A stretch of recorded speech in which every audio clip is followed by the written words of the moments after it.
All right, folks, what is going on? Welcome back. This is episode 336 of the First and Frame Rate Show. I am VF Baller. Over here, we talk about Georgia Southern and Atlanta Falcons football. And today, we're going to talk about some Falcons football. A lot of great things going on in Statesboro. Pretty much talked about that throughout the last few days. And it's a great time to be an Eagle, to be honest with you. I mean, it's just phenomenal what they've been doing over there. Spring game was a success. But now it's time to take the turn to the Atlanta Falcons. The draft is coming up, and there's a lot of interesting things going on with the draft as far as who they're going to pick and what direction they're going to go. Now, as far as me, I'm going to give you my scenario for the first three rounds of the draft for the Falcons. What I think they should do, and why is to the point now I can really stick with where we're going now. The draft is in a couple of days, and it's just been a lot of speculation back and forth. Even when you go on certain websites, you will see a mock draft saying one thing, and then 2 days, or in some cases the next day, or even the same day, they're saying something else of what the Falcons are going to pick or who they're going to pick. So it's all over the place. Therefore, I'll sat back and waited. Obviously, because I had other content to make as well. I had sat back and waited, and now I pretty much got it down to where I think this franchise should go. That doesn't mean I know. That doesn't mean that I have some insight. I always just give you my personal opinions from a fan perspective. So we're going to go with that, and let me know what you guys think throughout the comment section, or follow me on Twitter at VFBaller, and we'll just go from there. If this is your first time here, welcome. I can be found on YouTube and Rumble. I'm also on Anchor, Stitcher, Spotify, Apple, and Google Podcasts. So if you want to listen to the podcast on any of those avenues, they're there for you. And it's just a good time for football right now. I mean, like I said, Georgia Southern's doing good. As far as developing their team, the Falcons are going in a different direction now. The USFL is actually pretty good too. It's pretty good decent football. I haven't talked about that much, but it's been looking pretty good. I've been watching it. Don't want to go too further more into that, but if you want to watch football, that's where to go for right now. Nevertheless, let's talk about these first few rounds for the Falcons. The Falcons are picking at number 8. We kind of know where this is going as far as best player available goes. I thought personally, and there's other mock drafts is pretty much still saying this, that the best player available will get picked up. But we kind of know how, like I said, what Terry Fontenot and them are trying to do. They picked up a lot of pieces throughout the offseason where they could technically just go best player available. I think I did a video about that not too long ago, or a part of the episode that I did not too long ago about going best player available. But let's go ahead and just lock that down. Let's go ahead and really put some positions, and maybe in some cases even players, to those picks. So at number 8, I was really big on Sauce Gardner. I thought that he was going to be the guy that pretty much was going to be on the other side of A.J. Terrell. But that was before Casey Hayward was signed. And now that was my number one, pick at number 8. But now with Casey Hayward being signed, now I'm just sitting there scratching my head like, I don't know. That may not be the pick. That may not be ideal. Now I know there's other mock drafts still saying that they're going to pick him. I don't know. Now you're going to have like 3 guys that are, you can't never have enough cornerbacks, but you have 3 guys that are going to be playing across the board where, like, who's going to be the nickel? A.J. Terrell's already shown that he can hold it down on one side of the field. Casey Hayward can as well. Will Sauce Gardner come in as a rookie and try to be that nickel back? I don't even know if that's his position. Also, I feel that I do feel that you got guys like Isaiah Oliver coming back. Guys like him could really play the nickel. Did a pretty good job before turning to ACL. So I don't know if that's actually gonna be the move. I'm not sure. I'm not saying that it won't happen, but even though that was my pick, it kind of threw a wrench into things because Casey Hayward was signed. But with that being said, it kind of boils down to pass rush or wide receiver. And I know a lot of people in Atlanta Falcons Nation Discord has been, really big on the pass rush thing. Pass rush has been an issue for the Falcons for a few years now. So why not take an edge rusher? I believe you. I'm not. I believe that we need to take that. That's based on need. A lot of these guys are starting to be hyped up now for pass rusher, and I'm not saying that they're not. I'm not saying that they're bad. I'm not sure that you had to take one at number 8, and I've been saying this for a while now. I'm not saying, like I said, I don't think any of them are bad. I don't think any of them can't play, but I think you could probably get the same type of quality of pass rusher in the second or third round. Maybe even the fourth round, depends on who's there at the time. And that's why I'm not really big on the pass rush or edge rushers. It's so many of them out there. I mean, it's plenty of edge rushers to the point where there's not one person that you have to get. Now, I know Kevon Thibodeau is there. He may go at number 8 to the Falcons, and I'll be okay with that. I think he's a bona fide stud. I think he can play, and if he does get picked at number 8, I can see where it's warranted. Like I said, the only reason why I don't think that it's a big deal is because you have so many pass rushers and none of them really separate themselves from the rest. Maybe there's like 1 or 2, and then the rest of them are like, 2A, 2B, 2B through 2C. It's just so many of them that are out there. But outside of that, looking at wide receiver, Garrett Wilson may be off the board. Drake London may be that guy. That I've heard a lot of talk about that, and I did a video on that as well, talking about Drake London could be picked at number 8, and I'm definitely not against that. And the more I think about it, the more I lean towards the receiver, and I'll tell you why. First of all, the Arthur Smith is probably looking at best player available. Second of all, this is an offensive laden league. Don't get me wrong. I believe, pass rushers, they matter. Don't get me wrong. You want to get a good linebacker. You want to get a shutdown corner. It's one of the reasons why A.J. Terrell is highly coveted. That's why we got Casey Hayward. But with us getting Lorenzo Carter, a couple of other defensive tackles, we end up getting Rashad Evans. I can see where that the Falcons feel that this is just enough for right now.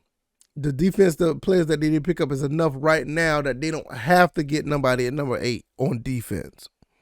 I'm not saying that it's right. I'm not saying that it's, that's something that they should do, but I can see that scenario. The flip side of that, they did get a handful of receivers. Some of these guys look like they're going to be special team guys. Some of them could play in the slot. Some guys could play at on the outside. But I would say we still don't have like a number 1 receiver out there. I want y'all to understand this. We don't have a number 1 receiver, but we did pick up a lot of guys at receiver, but we didn't. None of these guys are like going to be a bona fide number 1. Not as of right now. As far as the edge rushers go, I don't see anybody that's just going to be on one side of the field or on one side of the defensive line on every snap. Dean Pease, his defense kind of don't work like that. You rotate a lot of guys in and out. A lot of guys are just pure athletes that can actually get to the quarterback. So I don't know if that's going to be the case as far as somebody getting picked there. I'm not saying that they won't be, but the more likely scenario with this being a passing and a more offensive-laden league, I would not be surprised if they turn around and get a Drake London or another receiver at number 8. So that's where I'm going to think about on that one. Now, as far as later on, second round, let's look at this scenario. I've heard, I ain't going to say I heard, but I've read some scenarios where the Falcons could go back into the first round and get a quarterback. Is this likely?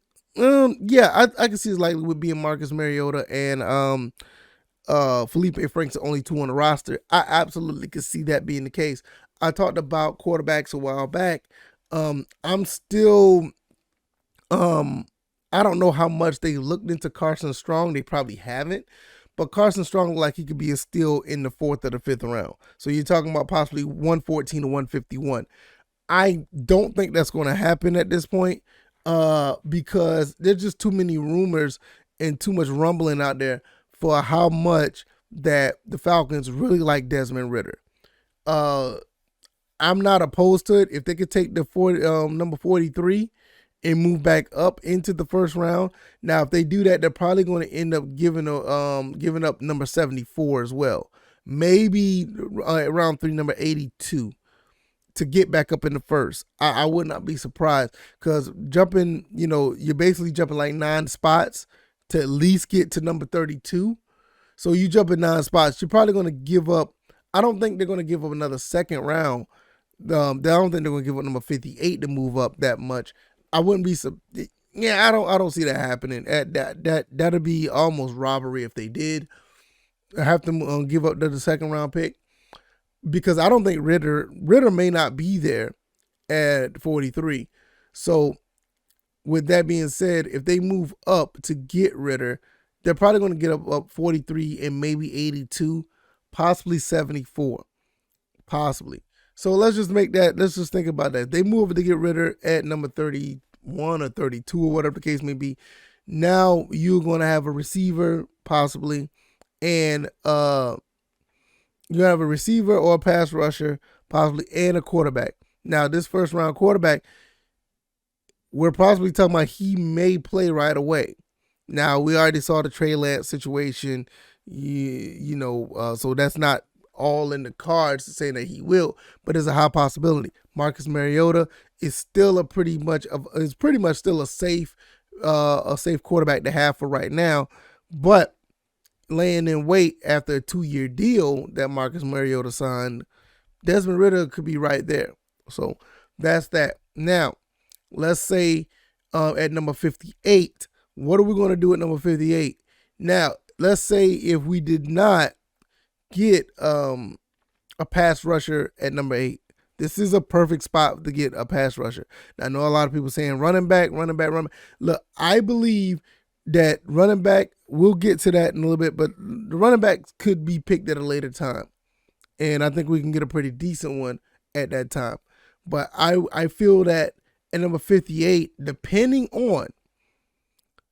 I'll say this, depending on the type of pass rusher that's still out there at number 58, we may jump to get a running back at 58. It just depends. This goes back to the best player available scenario that I kind of said. Which player is better for the team, or which better player is available at the pass rusher or the running back position? Which one is better? So it's something you may want to think about, as a fan, just looking back, is this the best scenario for them? So depending on the running back, depending on the pass rush, we're probably looking at both. My guess, personally, I think we're going to go pass rush at 58. That's the best scenario there, and we probably can get the best one available at 58. Like I said, there's so many guys that are out there. This could be the move. Now, flip that around. If they do go pass rush at number 8, what happens at 58? Now, if this is the case, they go pass rush and quarterback, then at round 2, number 58, I don't think they go receiver at 58. We may end up getting a second edge rusher, or maybe go running back. We may just go all in at running back at 58 if we get an edge rusher in the beginning. So now you're probably talking about oh goodness, I can't remember all the running backs that I talked about back in my episode that I did one. You can go back and check that out. I know that running back from Texas A&M could be available. James Cook could definitely be available. Matter of fact, there's a possibility that they could wait on James Cook and he could probably get picked in round 3. So that's that right there. But you looking at a scenario. I think is the guy from Michigan is another one. You have a lot of guys. Hassan Reddick, I think his name is Hassan Reddick. You have so many scenarios at running back in the second, third, and in some cases maybe the 4th round, where if you go pass rush in round 1, you may go and get that running back this as early as number 58. Just depends on what's available right there. Now, flip side, and one more time, because I'm going to talk about the possibility of the 74th pick. If we do go wide receiver, I'm looking at wide receiver quarterback at number 4, wide receiver number 8, 43 get the quarterback, and at 58 we'll get possibly the pass rush. So that's the scenario that you possibly could flip flop 8 and 58 pass rush or receiver.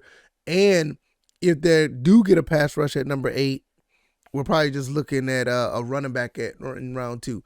Now, and in round 3, now this is another scenario where we could possibly go linebacker, or we could possibly I believe we can possibly go linebacker, or we can just continue to get the running back that we want.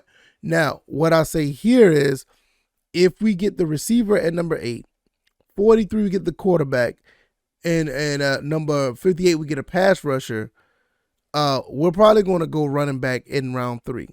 This is where I see possibly James Cook coming in and possibly you probably picking him up there, or if it depends on how we feel about running backs later on in the draft, we may not even get a running back at all, where we'll just get a linebacker, somebody who can be continuously, I ain't gonna say continuously, someone who can continue to help with what Rashad Evans, Deion Jones can do.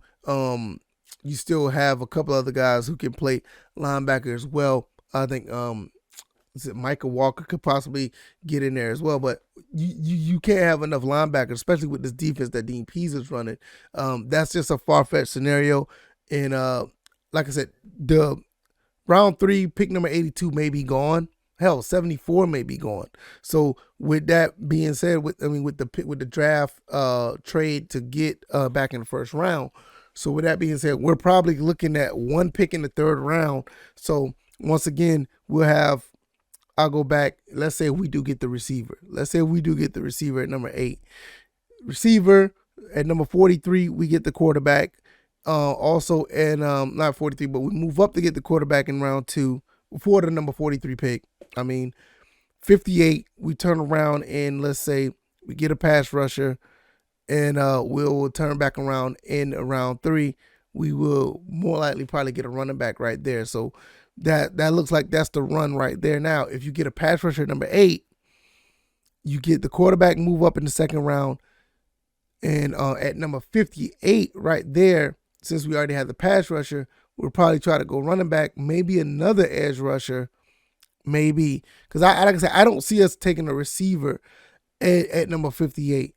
Now, if anything, I will say this, and I'll talk about this in the next episode. If Carl Pickens is around, then there's another that just throws, I ain't gonna say throws everything out of whack, but that's another scenario. But there's also a likely situation where Carl Pickens could possibly get in the 4th round, and we'll talk about that later on. I know his stock is going up a little bit, but there's been it's been pretty quiet whispers about Carl Pickens lately. People talked about him earlier, but it kind of died down within the last week or so. So with that being said, with that being said, we'll talk about that in the next one when we talk about picks 4 through 6. But for right now, if we can continue to get the pass rush at number 1 and number 8, go back in the 1st round to get the quarterback. Say we won't get a receiver at round 2, so we'll probably get another edge rusher or a running back. Then round 3, we can still flip that, get another edge rusher or a linebacker or a running back. I don't see us having a pick at number 82. I think that may be the trade, or 74. That may be the trade to get a quarterback, go back into the 1st round to get a quarterback. That's just my scenario, and that's how I feel about it. So at the end of the day, that's what that's what we're looking at. I think they're going to get some solid picks wherever the way we go. If we go receiver or pass rush in the 1st round, I do see us possibly getting that quarterback in round 2 or moving up to get the quarterback if we don't have to move up. That second pick in the 58, at 58, like I said, you're looking at running back, possibly another pass rusher. I don't see us getting a receiver at 58, so that could be the move right there. And if we don't get a wide receiver at number 8, we may get one later on down in the draft. But I do see running back being picked up at round 3. Now, I will say this, and I will say this before I go. There's a possibility that we don't get a running back until late in the draft. We're talking about 4th, 5th, or 6th round. With that being said, we may, if we get a pass rush early, we may get that receiver in the 3rd round. I just don't see it going in the 2nd. I'm not sure because the drop off in receivers fall off so far. I don't see there's no reason to get one in the 2nd. Outside of, in my opinion, outside of Carl Pickens and maybe Bell out of Purdue, maybe. But I'm not sure. That those guys, either one of them could probably get in the late 3rd round, early 4th round. But we'll look into all that. If you like this content, hit the like button, share this content, subscribe to the channel if you haven't already. I know that probably was a lot, probably confused a few people about where we're going at in the draft. But that's just my scenario for rounds 1 through 3. The next episode, I will talk about 4 through 6. And a lot of this right here, 4 through 6, is going to be literally probably be best player available because most of the top tier players are probably gone. You're probably going to get some steals, depends on who drop, but more likely it's going to be best player available. And in rounds 4 through 6, we have 4 picks. And depends on what happens with the trade. We're probably going to end up getting with 8 players in the draft, but we'll see about that. I'm not really sure. But moving back into the 1st round is a high possibility. Think about that.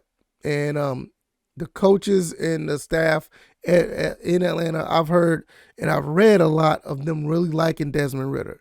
I would not be surprised if that plays out.